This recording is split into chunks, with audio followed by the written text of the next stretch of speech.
bertemu lagi di mata kuliah Analisis dan Pemodelan Bisnis. Nah, teman-teman ingat gambar ini nggak? Gambar ini udah pernah kita bahas di video sebelumnya ya teman-teman. Jadi, analisis bisnis diperlukan agar solusi yang diterapkan untuk mengatasi problem atau untuk mencapai tujuan bisnis itu sesuai dengan kebutuhan bisnisnya. Nah, solusi itu sendiri bisa berupa pengembangan sistem informasi baru atau perbaikannya, dan juga perubahan pada beberapa bidang seperti proses bisnis dan peran pekerjaan. Sistem informasi dapat meningkatkan operasi bisnis dan pengambilan keputusan manajemen. Ketiadaan sistem informasi akan membuat organisasi kehilangan peluang keunggulan bersaing atau competitive advantage. Oleh karena itu, analisis bisnis diperlukan untuk membuat suatu sistem informasi yang sesuai dengan kebutuhan bisnis. Lalu, apa aja sih lingkup aktivitas analisis itu? Yang pertama ada analisis dan definisi strategi. Yang kedua ada analisis bisnis. Dan yang ketiga ada analisis sistem IT. Oke, mari kita bahas mulai dari analisis strategi. Jadi, seorang analis bisnis itu harus paham strategi bisnis organisasi, karena pekerjaannya mendukung eksekusi strategi. Seorang analis bisnis juga harus bisa merancang dan merekomendasikan taktik atau solusi proses dan sistem IT untuk mencapai tujuan dan strategi bisnis. Seorang analis bisnis juga harus bisa mempertimbangkan penggunaan IT untuk meningkatkan bisnis dan peluang yang ditawarkan oleh teknologi.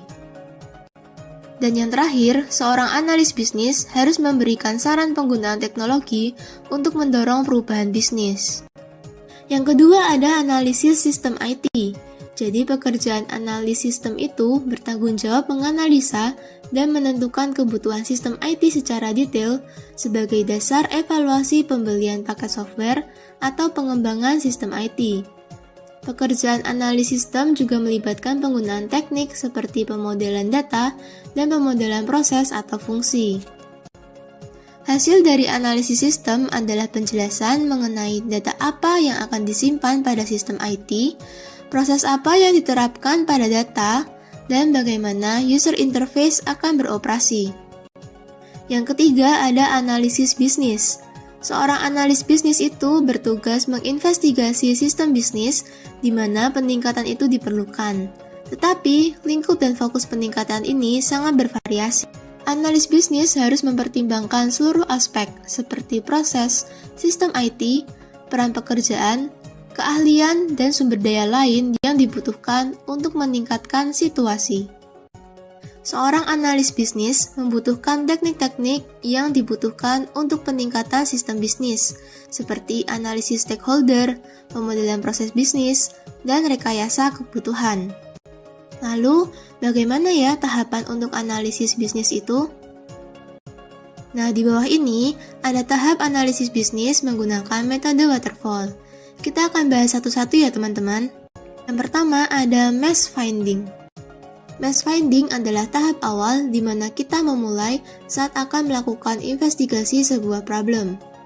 Dalam analisis bisnis, tahap ini berkaitan dengan penemuan kompleksitas dari situasi permasalahan yang sedang dihadapi. Yang kedua ada data finding. Data finding berkaitan dengan menganalisis opini, pertimbangan, pengetahuan, dan ide yang ditemukan pada tahap sebelumnya, untuk mengidentifikasi di mana informasi ini dapat dikuantifikasi dan data pendukungnya diperoleh. Yang ketiga ada problem finding. Problem finding menggunakan hasil kerja dari dua tahap sebelumnya untuk membantu menyingkap sumber problem. Menemukan problem yang tepat untuk diselesaikan adalah bagian penting dalam analisis bisnis, di mana analis bisnis akan memperhatikan simptom atau gejala dan harus menggali lebih dalam untuk menemukan di mana problem yang sesungguhnya berada. Yang keempat ada idea finding. Idea finding adalah saat di mana analis bisnis mencoba untuk menghasilkan berbagai ide yang luas. Analis biasanya menggunakan pendekatan brainstorming untuk mengungkap ide-ide. Selanjutnya ada solution finding.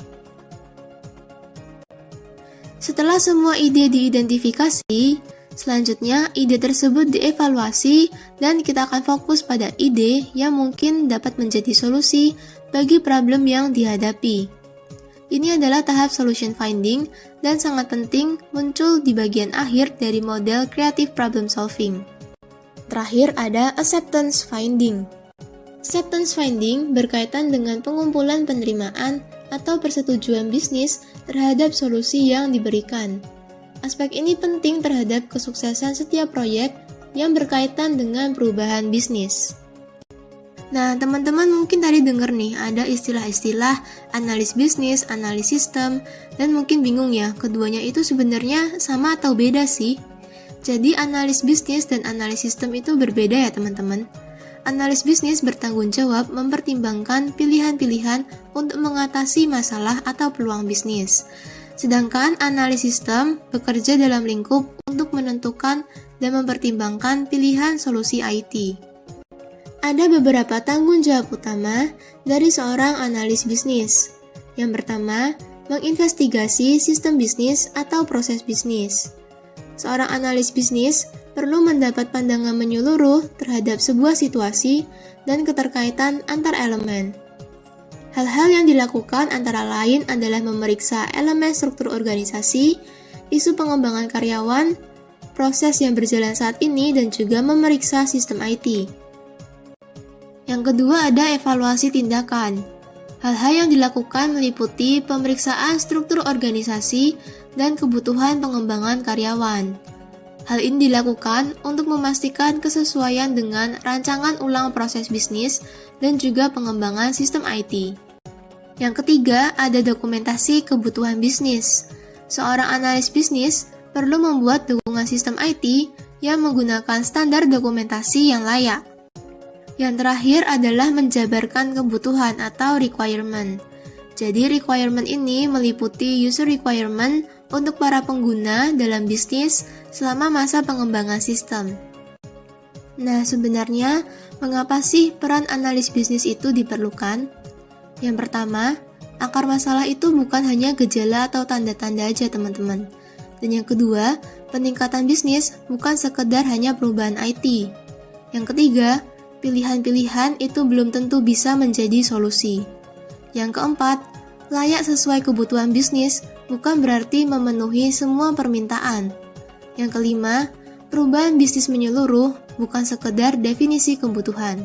Dan yang keenam, negosiasi itu bukan menghindari. Ada beberapa keterampilan yang diperlukan seorang analis bisnis.